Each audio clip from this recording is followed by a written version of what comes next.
Hey guys, I'm going to shoot a very quick video here in between storms. I don't really have time to, I want to put this on eBay this evening, and I've got a couple guys asking some questions, so I'm going to go ahead and shoot this video real quick.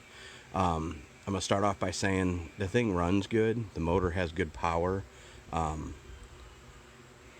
it's kind of tough to start. It's been sitting for a week, we'll see.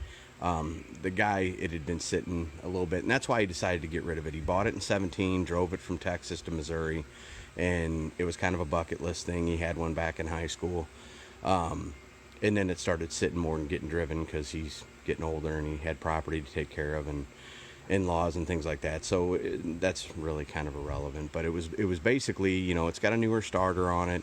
It's got newer stuff on it, like somebody was maintaining it to keep driving it. He was driving it as it was, and this is how he got it. So he basically just did what he had to do to keep it going.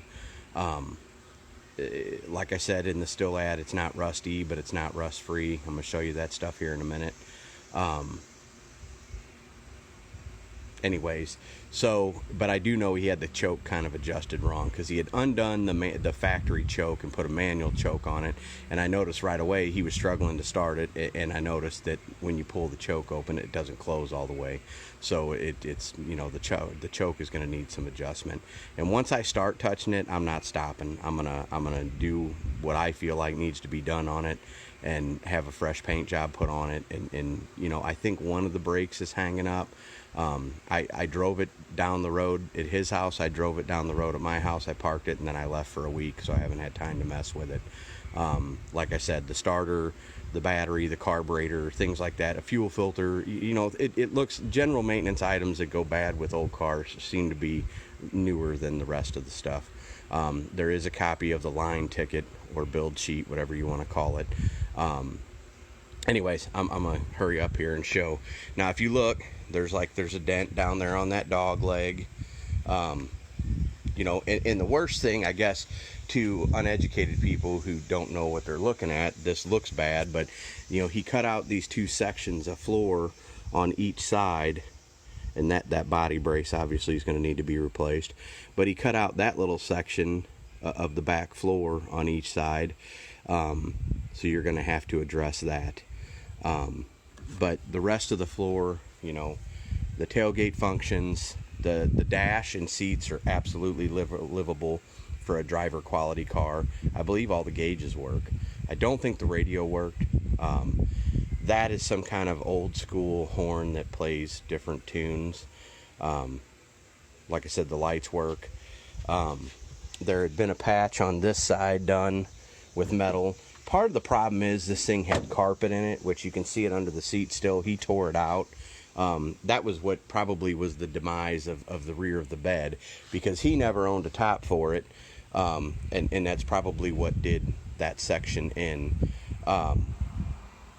Anyways, like I told you, the four-wheel drive works. I'm not going to go crazy. There's a dent right there on the corner there, you know. So, you know, somebody's going to completely restore this because of what it is. Somebody may elect to patch up the rear, dial up the inside, maybe even do the Herculiner inside of it, and then drive it like it is for a while. I'll roll it forward the best I can.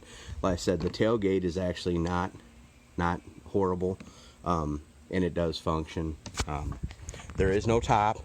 The hard, you know, the original track is there.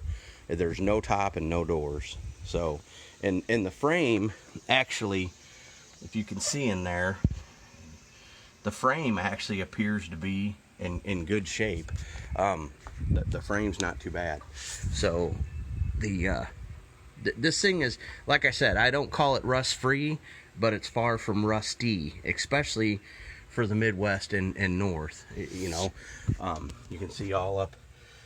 The good news is they tore the carpet out, so you can see all up in there now.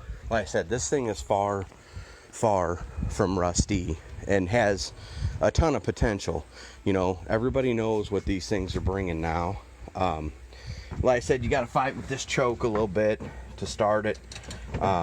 When it's been sitting, you got to pump it quite a bit. So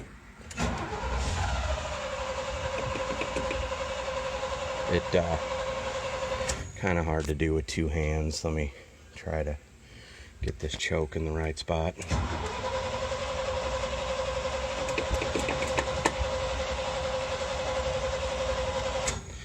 I said I let it sit for a week, and the choke won't close. You know, the choke's not right.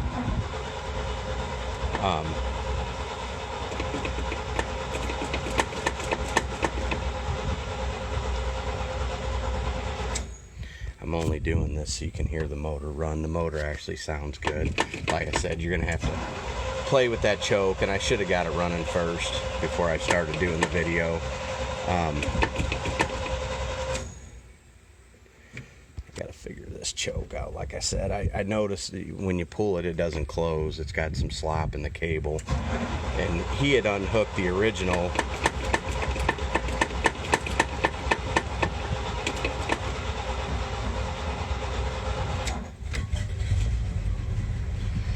Okay, there you go.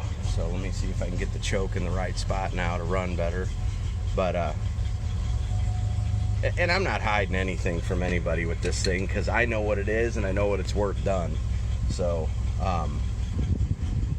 basically just trying to do this so you could hear the motor doesn't knock, it's not ticking, you know.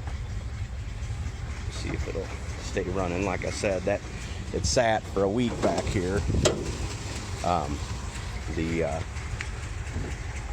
gotta figure out how to get this choke. Like I said, the gas gauge works, the amp gauge works, the oil pressure gauge works, and like I said, I saw the speedometer move when I drove it down the street. So I don't know how accurate it is, but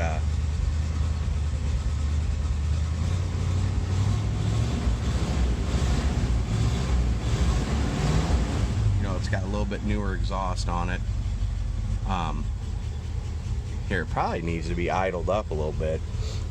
And actually here, it sat for a week, and I hear a little lifter tick on it now. I obviously didn't before, but anyways, I was kind of shocked that the gas gauge worked and everything, and I know it worked because it was on right about empty, and I put a few gallons in it to get some fresh gas in it.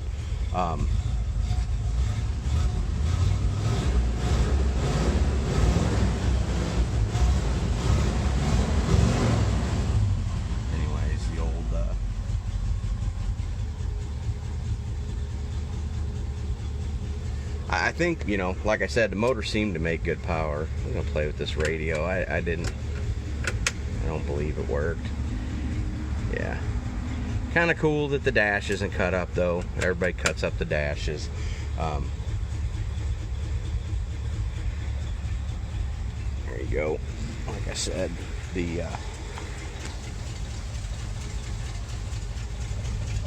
looks like he had put newer exhaust on it at some point. Like I said, the battery was newer, the cables were newer. We got a little thick in there, which I haven't changed plugs, I haven't changed the oil, I haven't done anything. But anyways,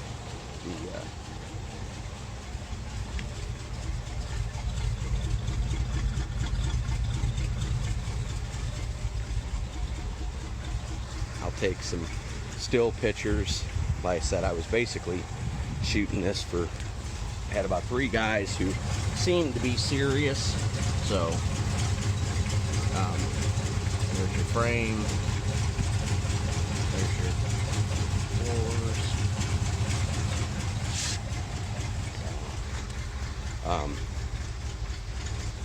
The windshield's in good shape.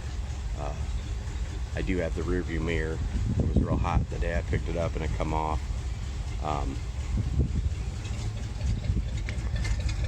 Like I told you, the tailgate works.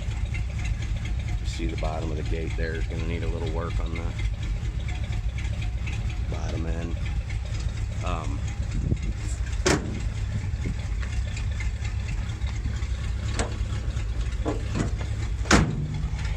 Anyways, but like I said, not rust free, but not rusty, especially compared to what I see around here. And if there's a Scout worth restoring, you know, obviously a Super Scout would probably be up there on people's priority list. So the wipers work.